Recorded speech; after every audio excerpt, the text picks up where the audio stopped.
ja mul on hea meel teile tutvustada niisugust meie poliitikaanalüüsi, mis võtab kokku tegelikult mitmeid meie varasemaid uuringuid. Ja see on, me vaatame siin täna just rahalisi toetusi peredele, me vaatame, mis on nende mõju olnud tulude jaotusele, ebavõrdsusele, me vaatame mõju sündimusele ja ka tööturu käitumisele. Poliitikaanalüüs on meil valminud koos siis Marre Karuga Praxisest, kuid kindlasti ma pean Marra mainima ka meie teiste uuringute kaasautorid Alari Paulus Essexi ülikoolist ja emeriitprofessor Ene-Margit Tiit, kes on meil abiks olnud samuti.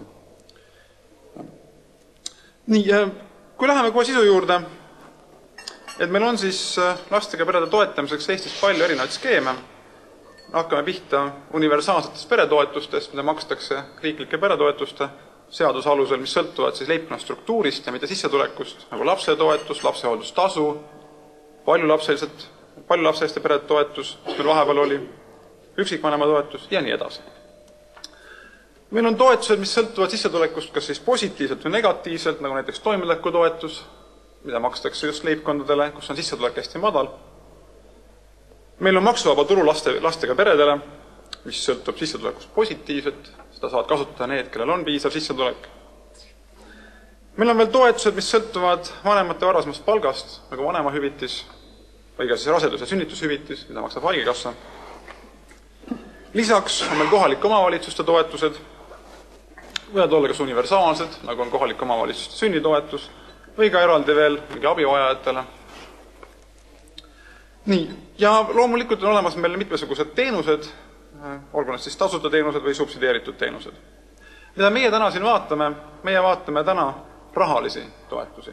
Esiteks nad moodustavad suurema osa kogu peredele minevatest toetustest ja teiseks on ka see, kus on meie enda kompetents suurem, kus me oskame midagi öelda. On selge, et neid toetamise viise on erinevaid ja see, kuidas me peresid toetame, see avaldab ka mõju leibkondade vahelisele tulujaotusele, töötamise stiimulitele ja ka sündimuskäitumisele. Ning nende efektiivsus ega kulu eesmärkide saavutamisel on erinev. Mida me näeme oma analüüsis on see, et viimastel aastatel on tegelikult toimunud oluline muutus, kuidas me peresid toetame. Järelikult on muutunud ka fookus, mida peetakse tähtsaks ja samuti ka, kui odavalt me mingid eesmärke saavutame. Ja sellest ma siis tahakski täna rääkida järgnevatel slaididel. Need slaidid on enamuski joonised kõik ja need saavad olema üleval ka meie internetikeskkonnas, nii et kus saab neid ka jälgida. Osad slaidid siis kattuvad sellega, mis on teil kirjas poliitikaanalüüsis, mõned on siis natukene veel siia juurde toodud. Nii. Hästi lühidalt toetuste teoreetilisest mõjust. Kuna me räägime rahalistest toetustest, siis valdavalt me räägime ka majandusteoreetilistest kontseptsioonidest, ehk kus inimesed reageerivad stiimulitele, rahale. Esiteks, kui me toetusi anname, me jagamegi peredele lihtsalt raha, see on perede sissetulekute muutumine järelikult. Miks me seda teeme? Me tahame perede siluda tarbimisvõimalusi, leevendada vaesust, kokkuvõttes see peaks kaasa tooma heaolu kasvu ja sealt tulenevalt ka inimkapitali ja sotsiaalkapitali kasvu. Ja mida me teame siit on see, et vaestele sihitud toetused on odavamad vaesuse leevendamisel. Kui me jagame raha neile, kelle seda vaja on, me saame seda teha odavamalt. Teine efekt on toetuste mõju sündimuskäitumisele. Ühest küljest usutakse, et suurem pere sissetulek võimaldab rohkem lapsi saada. Lapsed on luksuskaup.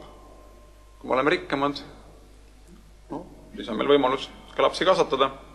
Teisest küljest, millele just majandusteadlased on tähelepanu juhtinud, on see, et kui me toome sisse hüvitised, mis on palgaga seotud, siis me suudame turult või tööturult välja osta kõrgepalgalisi ehk eksisteerib nii-öelda asendusefekt. Ja kolmas on veel mõju töötamise stiimulitele. Kui meil on toetused, mis on seotud sissetulekutega vastassuunaliselt, näiteks nagu meil on toimetulekutoetus, siis need vähendavad töötamise stiimuleid, tekivad niinimetatud kas vaesuslõks või ka madalapalgalõks.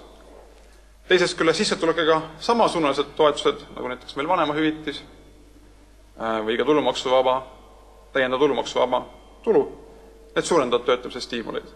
Universaalsed toetused on nagu pigem neutraalsed, kui siis nad pigem vähendavad töötamise stiimuleid. Need kolm gruppi on siis see, mida me ka nüüd järgmistel joonistel vaatame. Ja kõigepealt lühidalt nendest suurtest kuludest, mis meil on siis olnud Eestis.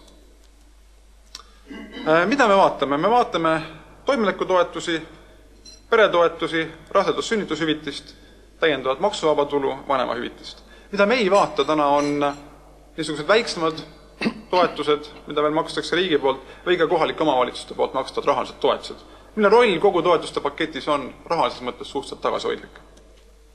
Nii, toimetleku toetuse osa, siin on joonisel, on ta siis toodud protsendina sisemajanduse koguproduktist, on vahepealsetel aastatel stabiilselt vähenenud. Tõsi küll, 2009 ilmselt ta kasvab meie prognooside kohaselt kuskil 2,5 korda vähemalt, kuigi võib-olla veel rohkemgi. Peretoetused, mis moodustasid siis 90ndate lõpus kõige suurema osa või olidki reaalselt need rahalised toetused, mis peredele läksid, 2000. aastal 1,38% SKP-st, on praeguseks hetkeks 2008. aastaks vähenenud suhteliselt sisemajanduse koguproduktist pea 2 korda ja absoluutselt nad vähenevad ka 2009. aastal, kuna juba osad toetused nagu koolitoetus on vähenenud. Kasvanud on rasedushüvitiste osakaal meil perede toetamistes. Siin on eelkõige siis taga see, et on kasvanud sündimus ja on kasvanud ka keskmine palk, mille pealt naised tulevad siis sünnitama. Oluliseks on muutunud viimastel aastatel siis ka täiendav tulumaksuvaba tulu, mis 2001. aastal kehtestati ja mis avaldas siis rahal mõttes mõju 2002. aastal. Küll olles siin siis suhteliselt väike, olles alguses, kuna ta kehtis alates 3. lapsest. 2006. aastast ta laienes teisele lapsele, moodustades 2008. aastal kuskil 0,14% SKP-st ja 2009. aastal hinnanguliselt tema kulu on juba 1,1 miljardit, olles enam-vähem varsti juba mõõdetav muude peretoetustega. Ja loomulikult, mis teeb rahaliste toetuste kulud suhteliselt suureks võrreldes SKP-ga, on siis vanemahüvitis, mis 2004. aastal meil tuli, olles alguses kuskil 0,29% SKP-st ja 2008. aastal siis juba 0,75%. Me näeme, et siin 2004-2008 perioodil on ta oluline kasv, absoluutsummas on see kasv kuskil 4 korda. Sellest peamine põhjus on siis keskmise summa kasv, mis on üle 2 korra, kus samuti vanemahüvitise pikenemine kuskil 1,75 korda ja ka sündimuse kasv 1,16%. Ja tegelikult me võime selle joonise põhjal võtta kokku enam-vähem selle, mida me tahame öelda.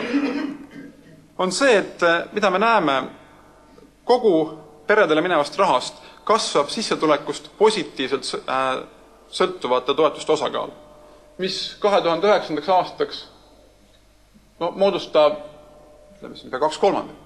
Kui algselt me räägime pigem universaalsetest toetustest või natuke ka rohkem alumisele poolele suunatud toetustest, siis praeguseks on selgelt seos sissetulekuga. Mis on tema positiivne aspekt? On see, et on tõstnud töötamise motivatsioon. Inimesed saavad toetusi, seda rohkem, mida suurem on nende töötasu.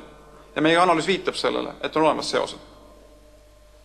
Tõsi, kuna suurem osa summadest on suunatud mitte ju sissetuleku alumisse ossa, vaid pigem kõrgemasse ossa, mida me ka näeme, on vähenenud kuluefektiivsus, sissetulekute ebavõrdsuse ja vaesuse vähendamisel. Ja loomulikult, mida me siit veel näeme, on see, et meil on väga suur fookus sünnile. Kui me vaatame vanemahüvitis koos rasedus-sünnitushüvitistega, on tegelikult lapse esimesel eluaastal. Võime ka väita, et tegemist on kõige enim Euroopas suunatud toetuste süsteemiga. Ja siit me näeme, et tegelikult ta on mõjutanud ka sündimuskäitumist, millele ka meie analüüs viitab.